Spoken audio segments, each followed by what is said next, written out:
yung nawawalang tupa. Pangalawa, yung salaping perlas na nawala. No, padilim. Kailangan may ilawan. Pangatlo, yung alibughang anak. Tatlo po yan, magkakasunod pa rin. Lahat nasa Lucas 13. Na, ano po ba yung parabol? Bakit ba may panyalaga? Bakit ginagamit ito ng ating Panginoong Jesucristo? Dapat alam natin yan. Kasi tayo'y Katoliko. Amen? Meron po kasi tayong gagawin sa mga susunod na araw na ibibigay natin sa iyo. Tapos yung magiging ano niya, pag sinabi ko, ako'y Katoliko, ang sasabihin nyo, Kristiyano ako. Okay?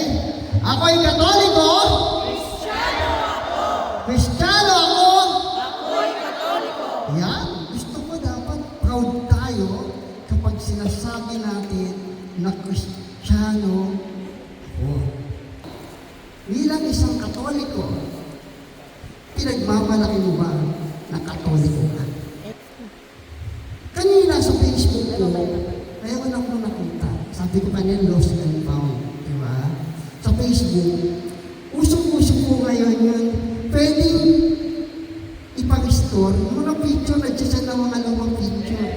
Diba? Pag may nakita ko yung lumang picture, nakita mo, lumang picture, panahon pa ng lolo ko. Kaya yung lola mo at lolo mo nandun, bago pasat sila, o kaya nasa bukid sila.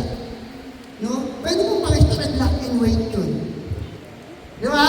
Nakikita niyo, black and white yun. Tapos pag tinignan mo, may mga tao, nag-i-effort. No, nag-i-effort sila. Tapos pinibigay nila, sasabihin ng anong gusto ko po sana yung makulay. Di ba? Kaya pag pinakulay sa akin, tapos pag tinignan mo yung picture, yung mga nag-i-edit, nagiging bago yung picture. Akala mo ngayon lang kinuha. Nagpong black and white, nang-store, gumanda. Ganon yung pakiramdam ng isang tao na nahanap ng Panginoon. Amen? Gumaganda, nagiging maayos, no, nagiging malinaw, nagiging bago. Amen? Palakpakan po natin. Marami mga kapatid, gusto kong ginagawa. Alam niyo ba yung Salmo 23? Sino nakakaalam ng Salmo 23? Hey, sa Salmo 23, sabi niya, si Yahweh ang aking pastol. Hindi ako magkukulang. Pinahihingan niya ako sa mainam na lumitingan. Pamilyar sa inyo? Sa kanta. Yan ang awit 23. Ang Panginoon ang aking pastol. Ito po, pagkitingan niyo po, mapapansin nyo yung logo. Ayan. Ang mabuting pastor. Yung logo po na yan, ulitin ko, ako'y Katoliko. Kristiyano ako! Kristiyano ako. Ako'y Katoliko! Yun. Yung purpose na ito is ipialam sa atin yung simpleng katekismo. Okay? Yung logo po na yan, nakita po yan, panahon 300 years AD. 300 siglo na po yung logo na yan. No, 300 siglo, yung 300 years bago si Kristo. Ay pagkatapos ni Kristo. Tapos, ayan po ay nakita sa isang libingan. Katapong, no, libingan. Ng isang Kristiyano. Okay? So, 300 years pa pala, meron ng mga image. No? May mga imahe na, may mga ginagamit na ang mga Katoliko na mga larawan. Amen? Naisip nyo, 300 years, pagkatapos ni Kristo, meron ng mga imahe ang mga unang Kristiyano. Amen? Ang mga unang Katoliko. No? At yung image na yun, ngayon ay sumisimbolo sa mabuting pastol. At makikita po natin yan sa ating, ano to? Libro. Biblia. Katekismo. Katekismo, ayan po yung logo. Okay? Kasi yung purpose ng katekismo ay katulad ng layunin ng ating Panginoon. Ang katekismo po, dito nakasulat yung mga aral nating mga Katoliko. Okay? Andito yung may mga tanong tayo, pwede tayong sumuguni sa katekismo. Nandito yung mga paliwanag na mababasa natin sa Bible. Ang aral mismo ng Katoliko. Okay? Katekismo na ito. Ano ba yung nakasulat yan? Si Kristo ang mabuting pastol na umakyat at nangangalaga sa kanyang tagasunod, na umaakay at nangangalaga sa kanyang tagasunod. Tupa, yan may tupa, sa kanyang kapangyarihan. Mayroon siya tungkod at siya umaakit sa kanila sa pamamagitan ng malambos na himig ng katotohanan, ng pipa. Tinutugtugan niya yung kanyang mga tupa. Ayan, harmonika, no? Yung ano mo, pipa. At nag-aatid sa kanila upang makapagpahinga sa lilim ng puno ng buhay. Yung puno na nagsisumbulay sa krus, ang kanyang mapagligtas na krus na nagbubukas sa paraiso. So, ayan yung po, yung layunin ng katekismo na ito. Amen? Ulit? Ako'y Katoliko. Kristiyano ako. Ayun. So, next po natin, ang sabi po doon, ang isang nang gumawa ng awit, si Yahweh ang aking pastor. Ay si Yahweh ang mabuting pastor. Pero dito, sa 1:10-11, sa 14, sinabi mismo ng ating Panginoong Kristo na siya ang mabuting pastor. No? Sabi ng ating Panginoon, ako ang mabuting pastol. Ang mabuting pastol ay nag-aalay ng kanyang buhay para sa mga tupa. Sa 14, ako ang mabuting pastol. Kilala ko ang aking mga tupa at ako'y kilala nila. Napag-usapan niyo po ba sa sharing niyo kanina kung ano yung katangian ng tupa? Napag-usapan niyo o nag-focus kayo doon sa nawawalan. Napag-usapan niyo po ba? Kanina kasi sabi ko kay Ate Ate, alam niyo kanina, ang gospel is 3-7 lang. No? Sabi ko, isama ko yung uno. Bakit? Kasi nandun yung buong kwento. No? Kasi may mga karakter na nandun. Ang una, yung publikano nandun. Sino may mga publikano? Sila yung mga taong makasalanan. No? Kasama. Tapos, ang sumunod, nandun yung mga saserdote at mahuhulong sa batas. Di ba? Mga Saduseo. Sila naman yung mga mahuhulong sa batas na ayaw madumisan. Tapos mayroong maniningil ng buwis. Di ba? Sino yung mga maniningil ng buwis? Sila naman yung mga traidor. Kasi sila yung mga Hudyo, pero nagtatrabaho sila sa mga Romano. Sila yung taga-singil ng buwis eh. Roma yung nagpapasingil ng buwis. Tapos meron yung pastol. Sila rin naman yung mga walang pinag-aralan, mahihina. No? Mga mahihina yung isip. Yan ang pagtingin nila. No? Yung panahon na yun.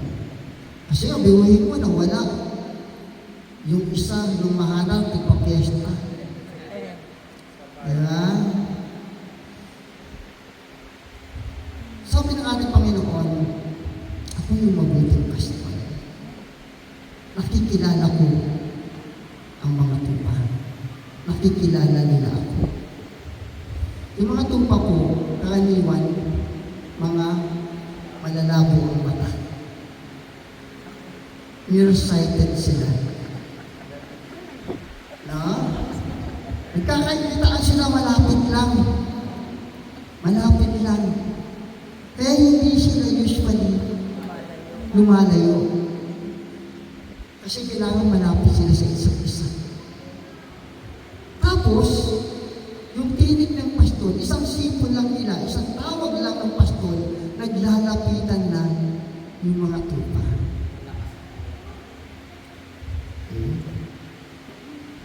Kaya pag may nawala, may dahilan kung bakit siya nawala. Amen? Amen. At yun ang hinahanap ng ating Panginoon. Kilala niyo ba yung nasa larawan? Si Jesus at sino? Pedro. Si Pedro. Di ba? Si Jesus at si Pedro. Ano sabi ni Jesus kay Pedro? Sino nakakatanda ng eksena na ito? Sino nakakatanda? Do you love me? Kailan niya sinabi ito? Brother Omar. Ah? Sabi niya kay Pedro, do you love me? Yes. 3 beses binanggit ang sabi ni Jesus kay Pedro, mahal mo ba ako? Opo. Opo, Panginoon. Mahal kita. Mahal mo ba? Pakanin mo ang aking mga tupa. Mahal mo ba ako? Opo, Panginoon. Pakanin mo ang aking mga tupa, sabi ni Jesus. Tapos, 3 beses, tinanong ni si Pedro, mahal mo ba ako? Si Pedro ngayon, nalungkot. Nalungkot. Sabi niya, opo, Panginoon, nalalaman mo. Kasi naisip niya na 3 beses niyang itinatuwa ang ating Panginoon. Tapos 3 beses din siya tinanong. Opo, nalalaman niyo po kung gaano po kayo kamahal, sabi ni Pedro. Sabi ni Jesus, pakainin mo ang aking mga batang tupa. Bakit sinabi ni Jesus yun kay Pedro? Alam niyo?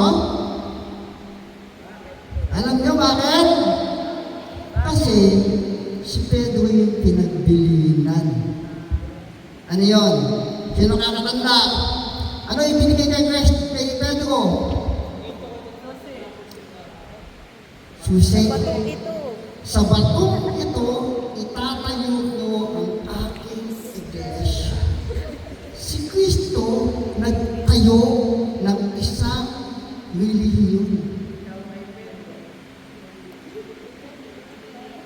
Nakuha niya, nagtayo siya at ipinagkatiwala niya kay Pedro.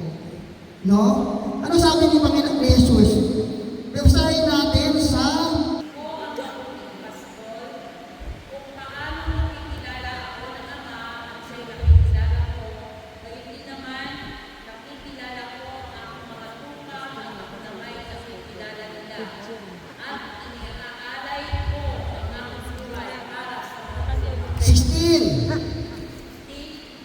mayroon. Ibang tupa na wala sa kulungan ito. Kinakailangan sila'y alagaan puri. Pakikinggan nila ang aking tinig. Sa gayoy, magiging isa ang kawan at isa ang Palakpakan po natin ang ating Panginoon. Meron po akong ibang tupa na wala sa kawan na iyon. Ayun yung pinapahanap kay Pedro. Ayun yung pagiging isang Katoliko. One Holy Catholic Apostolic Church. Okay? Iisa, banal, universal, apostolikong simbahan. Kaya lahat ng bansa may Katoliko. Amen? No, kasi hinahanap ng simbahan yung mga tupang nawawala. No? Kaya wag po tayong mahihiya na tayo'y Katoliko kasi hindi po tayo sumulpot kahapon. Si Jesus po mismo ang nagtatag sa atin, ang nagtayo ng simbahan na ito. Tayo po ay wala kung wala ang ating Panginoon. Kaya ka nandito ngayon kasi nakita ka ng ating Panginoon. Kaya yung mga kabataan na nandun, salamat nandito kayo. Pero hindi po ito dahil sa desisyon nyo, kundi dahil nahanap kayo ng Panginoon. Kilala kayo dito. Hindi aksidente na nandito kayo. Lahat ng nandito ngayon, yung Diyos, yung gumawa ng dahilan, kaya ka nandito. Yun, may mga dahilan. At ang pinakadahilan, dahil tinawag ka ng ating Panginoon. Palakpakan po natin. Ako'y Katoliko,